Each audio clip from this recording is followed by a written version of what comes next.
Hola, ¿qué tal? Bienvenidos a un nuevo programa de Transporte al Día, esto que hacemos semanalmente a través de BTV para la Cámara de Transporte del Uruguay. Hace pocos días, hace pocas jornadas, el CINVE, el Centro de Investigaciones Económicas, presentó un trabajo que le llevó muchísimo tiempo, muchísimos estudios, muchísima planificación y muchísima elaboración. Y es bastante largo, bastante profundo, bastante abarcativo. ¿Y de qué se trata? Y se trata de cómo debiera ser, según el centro, según CINVE, cómo debiera ser el futuro del transporte de pasajeros en la zona metropolitana, es decir, no solo Montevideo. Hace mucho tiempo, creo que en la administración pasada, no estoy seguro si no llegó también a incluir algo de esta administración, el director de transporte de la Intendencia, Gonzalo Márquez, siempre lo tuvimos como un experto en la materia. Se fue de la Intendencia en determinado momento, es más, ya hemos hecho algún programa con él cuando ya no estaba en la Intendencia, hablando del presente y del futuro del transporte colectivo. Rescatamos, no podemos compartirlo todo porque fue una cosa muy extensa, pero compartimos en 4 bloques lo medular de lo que Gonzalo Márquez, en nombre del CINVE, le dijo a los uruguayos que lo quisieron escuchar. Aquí la primera parte. Entendemos que el sistema de transporte metropolitano está agotado en cuanto a su capacidad de convertirse en la columna, de ser la columna vertebral de la movilidad en la ciudad. Hay un proceso de declive que lo catalogamos como estructural y en donde su dinámica propia no lo va a sacar de allí. Es necesario generar intervenciones fuertes, múltiples, integrales, para comenzar a generar una nueva dinámica. Nosotros culminamos esa presentación del año pasado con la presentación de lo que eran los lineamientos de la transformación. Esos lineamientos son los que ahora se recogen y se bajan, se aterrizan en propuestas concretas. Primero, ¿por qué intervenir? ¿Por qué sería que es necesario generar intervenciones de política pública potentes sobre este tema? Siendo que hay muchas preocupaciones que la sociedad uruguaya tiene. Lo primero que hay que tener claro, el declive del transporte público no es un problema en sí mismo. Es un sector, claro, que lo es para sus involucrados, sus empresarios, sus trabajadores, pero desde la óptica de la ciudad, el problema son las consecuencias que ese declive de la ciudad y del área metropolitana, las consecuencias que ese declive trae. Algunas de ellas las comentaba Luis y las hemos sufrido para poder llegar aquí, pero nos referimos a los fenómenos de la congestión, del enlentecimiento en la movilidad, de la inequidad y la segregación en los patrones de movilidad de las personas, sobre todo de aquellas que tienen menor acceso o que directamente no pueden acceder a formas individuales de movilidad. Entonces uno podría decir que tenemos razones de eficiencia, razones ambientales y razones sociales por las cuales la intervención es necesaria. Las razones de eficiencia tienen que ver con una cosa muy básica, que es la utilización del espacio público. El espacio público es un bien que es finito, la ocupación por pasajero transportado del transporte público es 1/10 de lo que es la ocupación del espacio en movilidad individual. Por lo tanto, si pretendemos generar procesos en donde la movilidad sea sostenible en todos sus atributos, es clave, no lo vamos a poder resolver con movilidad individual. También necesitamos mejorar la eficiencia del propio sistema. O sea, el transporte público es eficiente per se por la ocupación, pero también es necesario mejorar la eficiencia del propio sistema y las propuestas van a ir en ese sentido. Hay razones ambientales, por supuesto, tienen que ver con las emisiones, con el consumo energético por pasajero transportado. De vuelta, es una fracción cada vez que eso ocurre en transporte público. Y eso a su vez se agranda mucho más cuando estamos hablando de un transporte público que va rumbo a la electrificación completa. Y eso, dado la transformación de la matriz energética que Uruguay ha procesado, genera como un virtuosismo completo en lo que son los aspectos ambientales. Y los aspectos sociales, que ya los reseñaba y que tienen que ver con el acceso a oportunidades, con los tiempos de viaje crecientes que sufren las personas, y eso cae, como en general ocurre con las consecuencias negativas en las personas de menores ingresos y de menores posibilidades. Si uno tuviera que decir entonces en forma sencilla en qué debería de consistir la transformación, cuál es la que estamos proponiendo. Bueno, se trata de jerarquizar aquellos atributos que son los que hacen que podamos escoger transporte público para movilizarnos. Llegar rápido, esperar poco, viajar cómodo, conectar ágil y cuidar el medio ambiente, que es una preocupación que es creciente, sobre todo en nuestras generaciones jóvenes. Estas variables surgen de las propias preocupaciones de los usuarios que ponen los temas de frecuencia, tiempo de viaje, previsibilidad, como los temas que están en el centro, incluso por encima de los propios temas tarifarios, que son mencionados por un conjunto de personas como un tema relevante, pero que distan de ser la mayor de las preocupaciones que las personas tienen al momento de usar transporte público. La integralidad de la propuesta que yo mencionaba está dada porque no es un proyecto lo que nosotros vamos a presentar. Sí vamos a presentar proyectos, pero proyectos que están enmarcados en una transformación integral que tiene múltiples componentes. Para que la transformación se lleve adelante, obviamente que se requieren proyectos, sí, pero antes que eso se requieren transformaciones institucionales, las cuales vamos a desarrollar, transformaciones en las propias reglas de juego del sistema para que la transformación pueda ocurrir.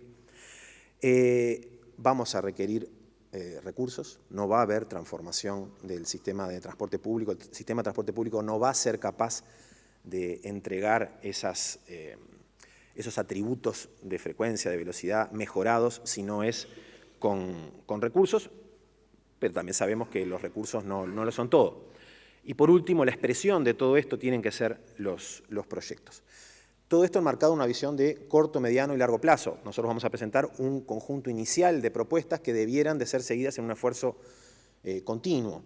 Y a su vez la integralidad también está dada por, bueno, ya el decano de Facultad de Arquitectura lo mencionaba, el transporte público es un componente muy importante, pero dentro de la ciudad. Aquí hay potencialidades que abren y diálogos posibles entre los temas de movilidad y del desarrollo urbano que es necesario maximizar la potencialidad. Hay múltiples dividendos, es una política de múltiples dividendos el transporte público y la integralidad requiere considerar todas esas dimensiones para que la transformación sea total y sea completa y maximice sus beneficios. Bien, ¿cuáles son esos atributos entonces? Yendo a cada uno de ellos, rápido.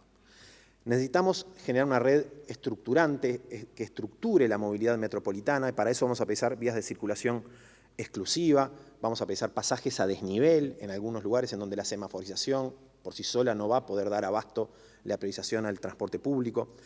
Necesitamos poder validar en las paradas para poder ingresar en simultáneo por todas las puertas a las unidades. Necesitamos conexiones ágiles, necesitamos intermodalidad.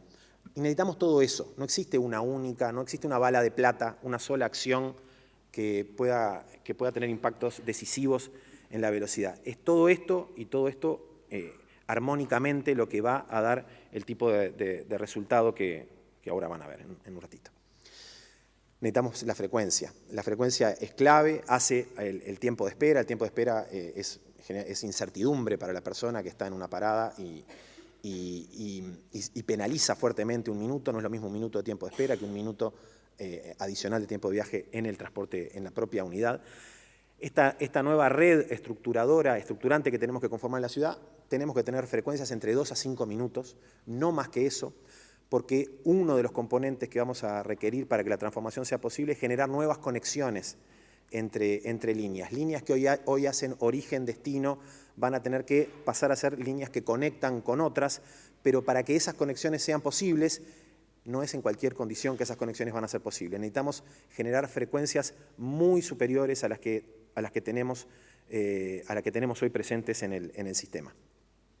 Tanto para las líneas en los ejes principales como para las líneas conectoras. La mejora tiene que ser integral, porque de vuelta la transformación no es la transformación de un eje o de 2 ejes, tiene que ser la transformación integral de la red, que suma nuevos componentes en esta nueva red que nosotros le hemos llamado con líneas de alta frecuencia, sí, pero la transformación tiene que ser integral. La comodidad es otro de esos atributos, eso lo vamos a lograr con vehículos cero emisiones, de alto estándar, de mayor tamaño. Vamos a poder mejorar los niveles en ocupación, necesitamos puertas de acceso que sean amplias, que permitan el ingreso y la salida en simultáneo, puertas de 1,20 m, 1,30 m, accesibilidad universal, información y comunicación en tiempo real. Y lo que es importante, los atributos de comodidad también están relacionados con los atributos de velocidad y de frecuencia, porque la comodidad, que tiene que ver sobre todo con una ocupación disminuida, en el transporte público, tiene mucho que ver con la frecuencia y esto también tiene que ver con la velocidad. Entonces los atributos al final están todos interrelacionados, se potencian entre ellos, son un sistema. Necesitamos que esa red sea conectada con los puntos que las personas tienen necesidad de ir, conectada entre sí, entre las diferentes líneas. Esto siempre va a estar presente a lo largo de toda la intervención. Y esas conexiones no son cualquier tipo de conexión.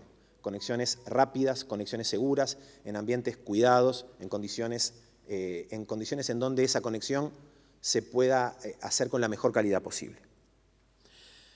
Bien, ahora sí comencemos con lo que nosotros entendemos son los pilares realmente que tiene que tener la transformación, en dónde debe de asentarse la transformación. El primero, necesitamos un fuerte cambio institucional, necesitamos cambiar la institucionalidad que hoy tiene el sistema. Nos referimos a la institucionalidad vigente en donde hoy 3 gobiernos departamentales, considerando el área metropolitana de Montevideo junto al gobierno nacional, tienen diferentes competencias, cada uno de ellos vela por una parte del asunto, pero lo que no tenemos es una visión conjunta de la movilidad a escala metropolitana.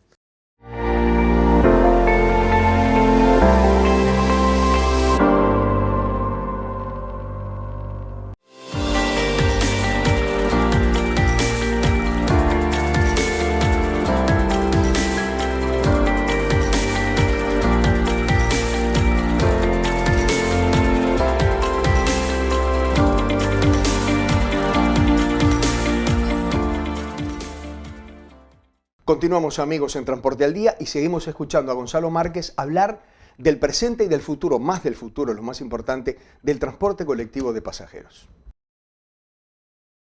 Se han hecho esfuerzos con ámbitos de coordinación, pero no es la coordinación lo que va a resolver esto. Lo que requerimos es que surja, que nazca una entidad nueva que hoy no existe, que tome para sí las competencias que hoy están fraccionadas y que pueda generar un tipo de intervención integral, mirando el conjunto, que su preocupación sea el desarrollo del transporte público a escala metropolitana. Nosotros hemos contado, bueno, dentro de los agradecimientos estuvo el doctor Richino, que agradecemos mucho su trabajo, en donde pudimos encontrar lo que precedido de un acuerdo político, ¿no? La forma jurídica que adopte esta nueva entidad tiene que estar precedida de un acuerdo jurídico, eso es condición necesaria, sin eso no habrá nada. Cuando nos referimos a un acuerdo político entre los 3 gobiernos departamentales y el gobierno nacional, eso está en la base. Luego eso tendrá y puede tener un soporte de tipo legal a través de una persona pública no estatal, en donde en el propio acuerdo se transfieren esas potestades a esa nueva entidad. Esto no quiere decir que los gobiernos departamentales y el gobierno nacional se desentienden del asunto, no ese es el punto. Los gobiernos departamentales y el gobierno nacional pasan a integrar, digamos, el organismo que dirige estratégicamente a esta nueva entidad. Esta entidad es como un poderoso músculo que puede desarrollar el transporte público a escala metropolitana, bajo los lineamientos estratégicos que han sido acordados políticamente por los gobiernos, como corresponde. Necesitamos entonces que esas potestades sean transferidas y sí vamos a precisar también una potenciación de las propias capacidades técnicas que esta nueva entidad tenga que tener, porque va a tener que encargarse de la integralidad del transporte público a escala metropolitana. Precisamos nuevas reglas, este es el segundo pilar, primero la institucionalidad, precisamos nuevas reglas de juego en el sistema. Todo esto está más que desarrollado en el diagnóstico, por eso no me detengo. Nos referimos a que necesitamos cambios en las reglas de remuneración a las empresas operadoras, en la medida que nuestra perspectiva es que el servicio continúe siendo brindado en las empresas privadas prestadoras de servicio, pero bajo un esquema de reglas que son distintas, en donde, en términos resumidos, cambiamos lo que es la remuneración basada en la venta de boletos. Eso genera algunos efectos nocivos al propio sistema en la medida que fomenta la competencia entre líneas. La competencia en el mercado no es una buena política para el transporte público, nada bueno surge de allí. Entonces ahí hay un punto, pero hay otro punto que es que ante procesos de reestructura de líneas intensos como los que nosotros vamos a estar proponiendo, y estos son los procesos de reestructura que ocurren cuando se generan intervenciones en los ejes estructurantes de la ciudad, eso libera recursos. Si no somos capaces de esos recursos reinvertirlos, reutilizarlos en otras líneas para fortalecer la red, porque recuerden, el objetivo final es fortalecer la red, si no podemos cambiar las reglas para que eso ocurra sin que eso genere ganadores y perdedores o desestabilice económicamente a las propias empresas operadoras, no vamos a poder efectuar rediseños de líneas a esa escala, ¿no? Y resulta que poder realizarlo es clave para que la transformación ocurra. Ahora, ese cambio en las reglas, que en definitiva es cambiar la gestión de los riesgos, las empresas hoy gestionan un riesgo de demanda, pasarían a gestionar un riesgo que es distinto y que hoy no está todavía lo suficientemente internalizado en el sistema, que es gestionar los parámetros de calidad del sistema. O sea, las empresas tienen que ser operadores que presten servicios de calidad. ¿En qué atributos? En los atributos que sean definidos por la entidad, aquellos que estén bajo control de las empresas. Entonces, se va a tratar también de generar parámetros unificados para toda la red del área metropolitana de aquellos indicadores de calidad que son los que rigen, los que tienen que regir el sistema. Hablábamos de los mayores recursos, son clave, sin eso todo lo que podamos decir va a ser papel vacío. Ahora, necesitamos ser como muy precisos acerca de a dónde vamos a orientar esos recursos. La necesidad de recursos per se, los necesitamos sí, pero mucho más que eso necesitamos saber en qué. Nosotros lo que vamos a estar planteando es la orientación de esos recursos tienen que estar volcados ¿a qué? A la potenciación de los atributos que hablábamos. Los recursos tienen que estar volcados allí donde podamos generar frecuencia, velocidad, previsibilidad, y eso tiene que ver sobre todo con la infraestructura, ¿ah? El grueso del paquete de inversiones en recursos que vamos a estar presentando sobre el final está dado por inversiones en infraestructura que potencien y aseguren que esos atributos pueden ser efectivamente desarrollados.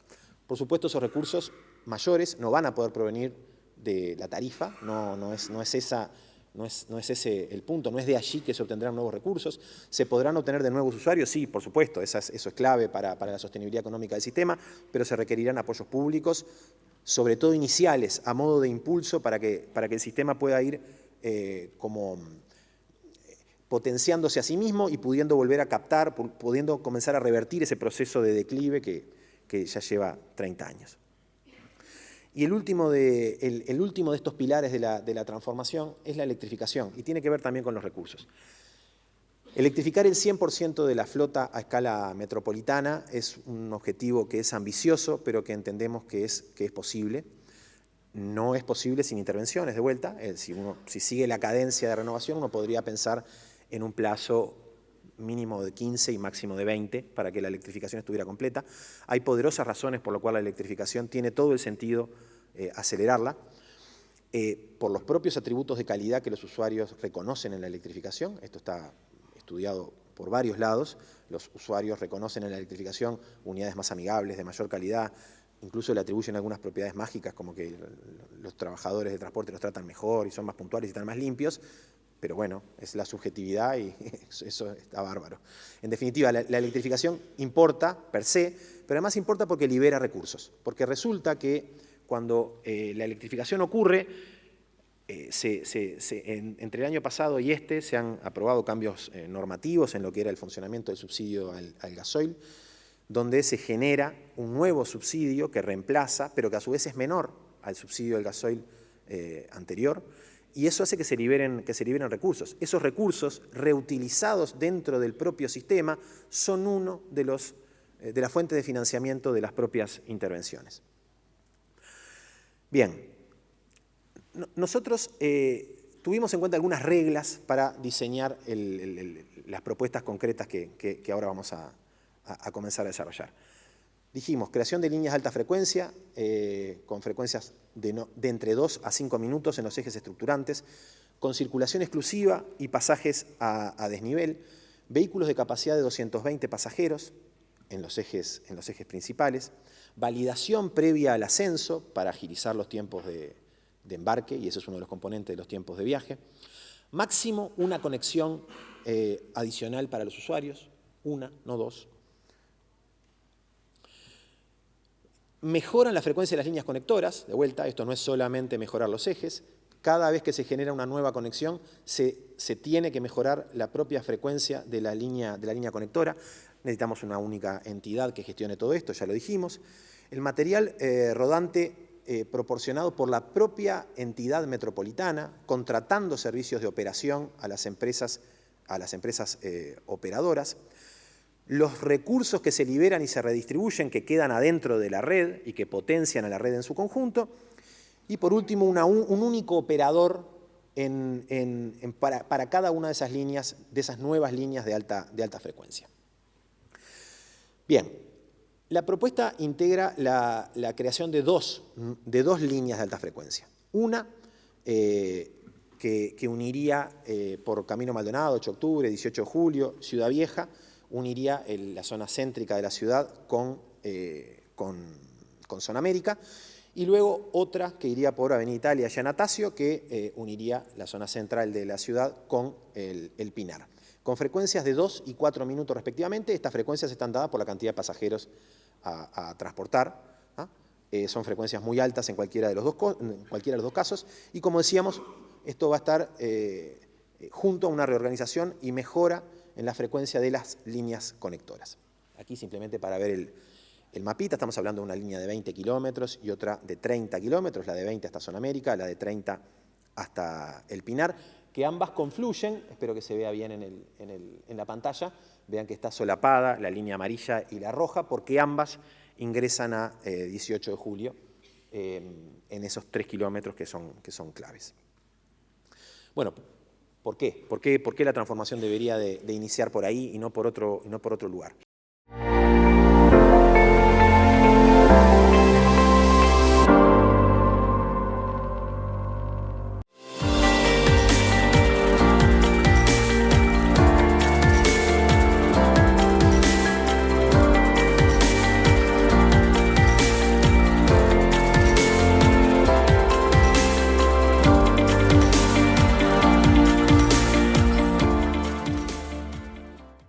Bien, y después de esta pausa nos metemos en el tercer bloque y seguimos escuchando la posición del CIMBE, del Centro de Investigaciones Económicas, a través de la palabra de Gonzalo Márquez. Bueno, se trata del corredor número 1 y número 3, los corredores radiales, o sea, corredores que generan conexión entre el área metropolitana y Montevideo. El número 1 es 8 de octubre, Camino Maldonado, y cuando uno lo considera a escala metropolitana, el número 2 es Agraciada, el número 3 es Avenida Italia y Anastasio. Además, ambos confluyen en 18 de julio, entonces la oportunidad de intervención combinada en esos dos corredores está explicada por estas razones, también por las propias situación de partida de la cual tenemos hoy, ¿no? Bajas velocidades de circulación, estamos hablando de 17 kilómetros por hora en hora pico en el caso de las líneas de 8 de octubre, 20, 21 kilómetros en el caso de las de Avenida Italia. Estos son mejores velocidades, pero también eso tiene que ver con que el tipo de circulación es distinta. Pero en el área central de la ciudad las velocidades son bajas en ambos casos. Frecuencias y tiempos irregulares. Yo les menciono allí los tiempos de viaje, pero en realidad esos tiempos de viaje son tiempos de viaje promediales. Nuestro sistema está asociado a una fuerte varianza en esos propios tiempos que están dados por la multiplicidad de factores fuera del control del sistema que el sistema tiene que enfrentar y que hacen que la promesa de tiempo no necesariamente se cumpla. En estos corredores hay una alta superposición de servicio, más de 30 líneas en cada uno de ellos, que generan también su propia afectación en la eficiencia del sistema, así como en las velocidades de circulación. Dado que son corredores muy relevantes, la intervención los efectos son enormes. Estamos hablando de que intervenciones en este conjunto de líneas beneficiarían a la cuarta parte de los usuarios de la red e incorporan a casi la cuarta parte de las líneas del sistema. Bueno, y empezando por el final, vamos a lo que son los resultados a los cuales las intervenciones que vamos ahora a desarrollar traerían. Estamos hablando de incrementos muy relevantes en la velocidad, incrementos de 50% en la velocidad en las líneas de alta frecuencia, con disminuciones en tiempos de viaje de 35%, más o menos, a grosso modo, 25 minutos de punta a punta.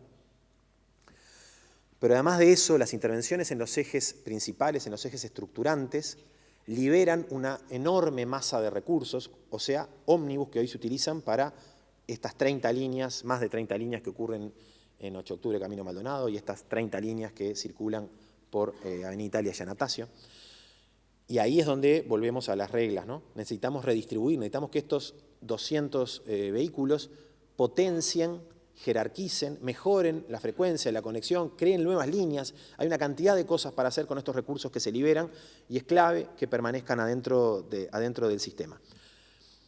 Nosotros vamos a estar proponiendo que cada vez que ocurre una conexión se mejoran las frecuencias. Estamos proponiendo en los casos concretos del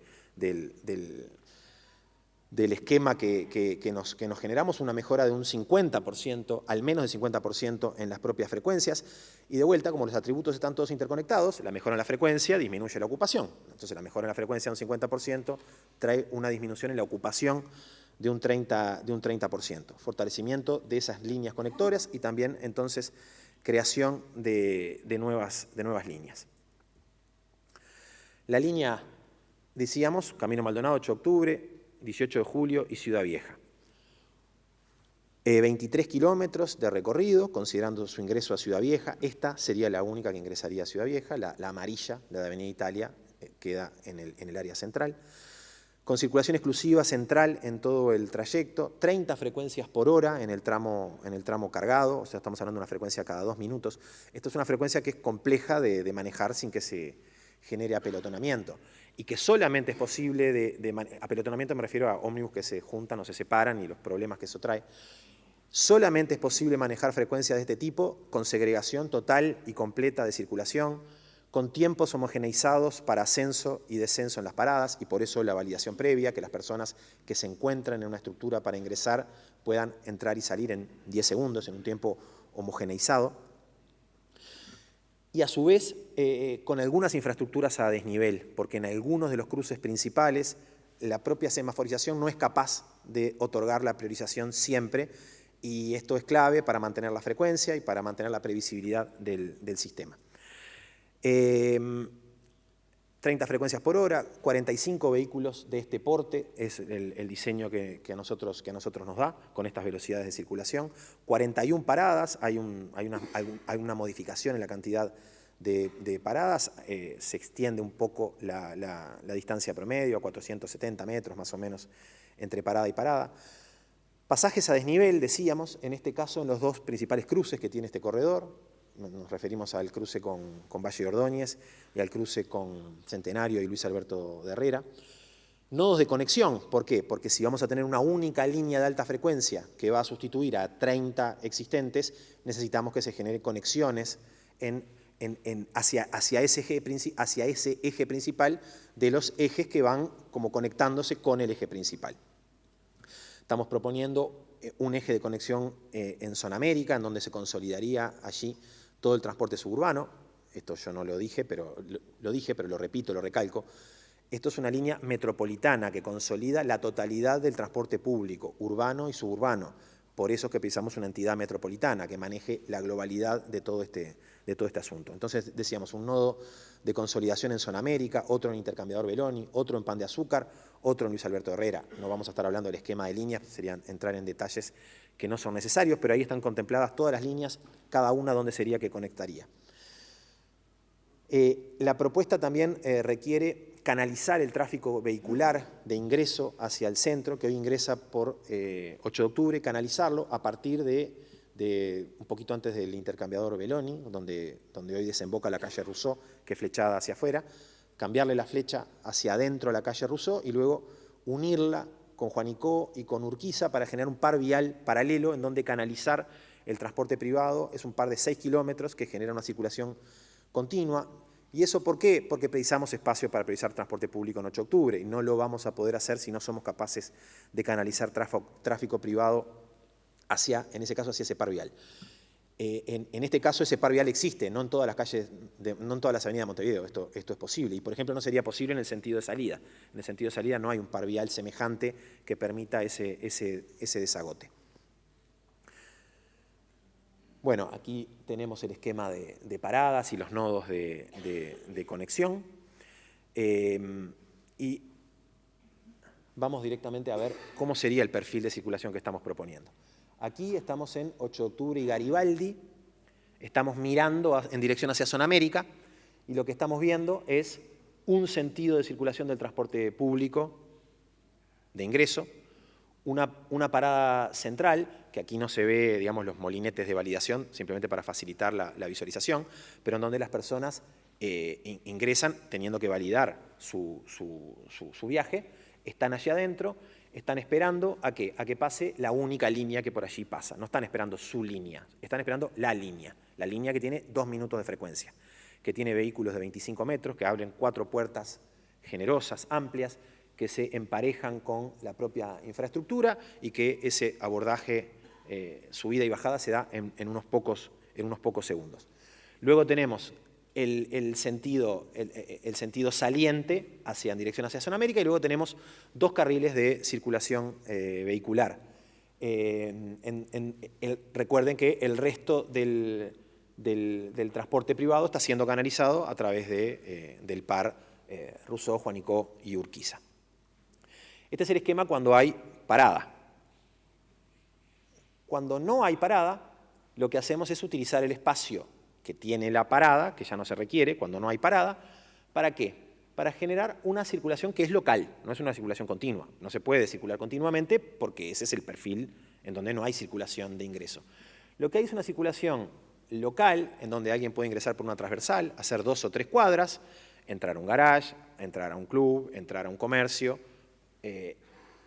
y volver. No va a poder circular continuamente. Eso físicamente, o sea, el diseño, la propia geometría lo va a estar sacando del eje. ¿Bien? En este caso, esto es 8 de octubre y Olmida.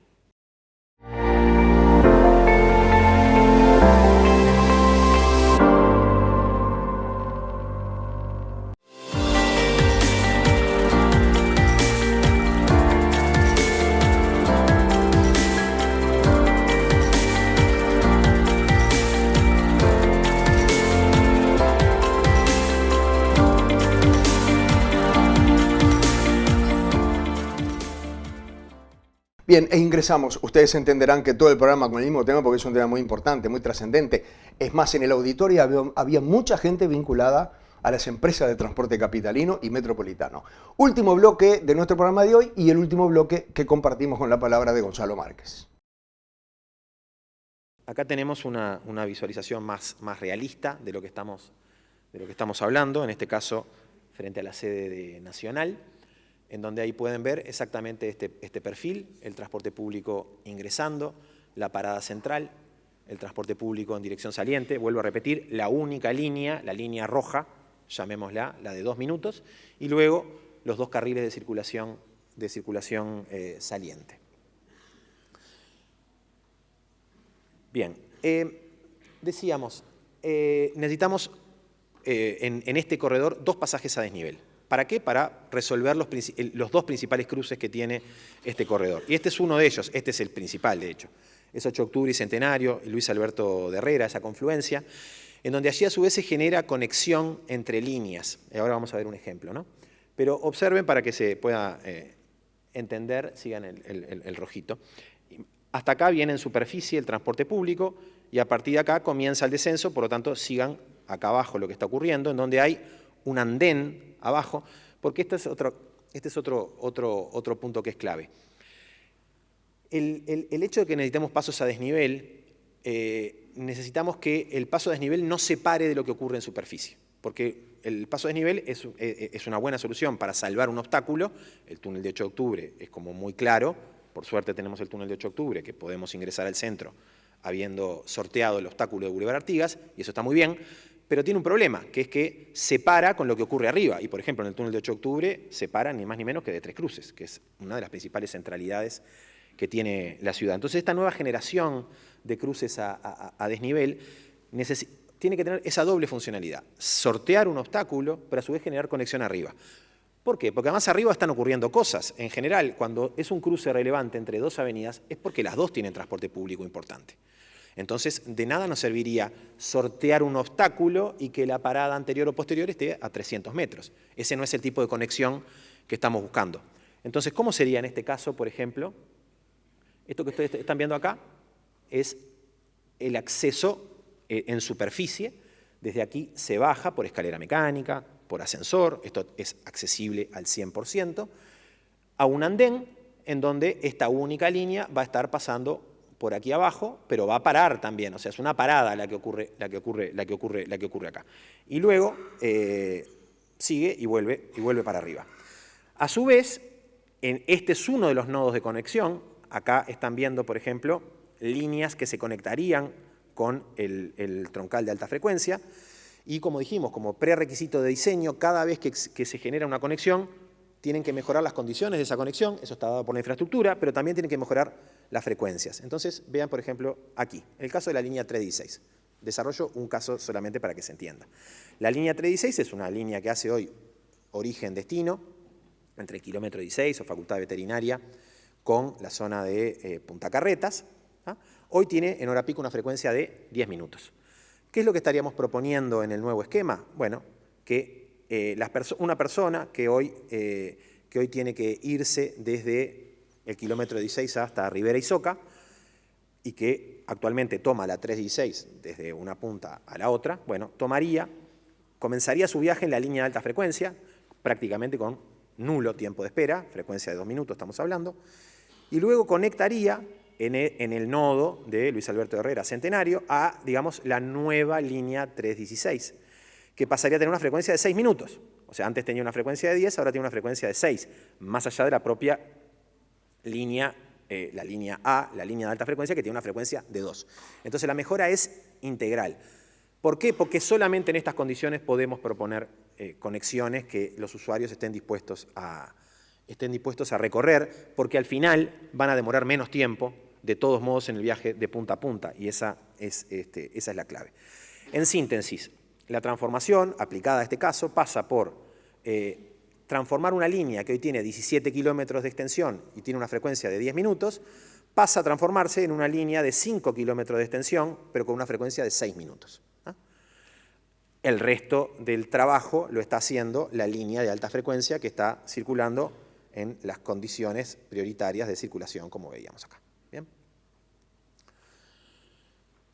Bueno, aquí desarrollamos un poquito este par vial de circulación privada que hablábamos, ¿no? que comienza dándole la vuelta a la flecha a Rousseau a la altura del intercambiador Belloni, que luego a la altura de Juanicó se transforma en un par doble, o sea, son Rousseau y Juanicó el par doble de entrada, y que luego eso se consolida en Urquiza. Esto es un proyecto en sí mismo, ¿no? Un proyecto de ingeniería de tránsito con su señalización horizontal y vertical, con las canalizaciones, con todas las obras que requiera para que esto sea, no es cuestión de que tiro los autos para ahí y ocurra, no, esto es una obra en sí mismo.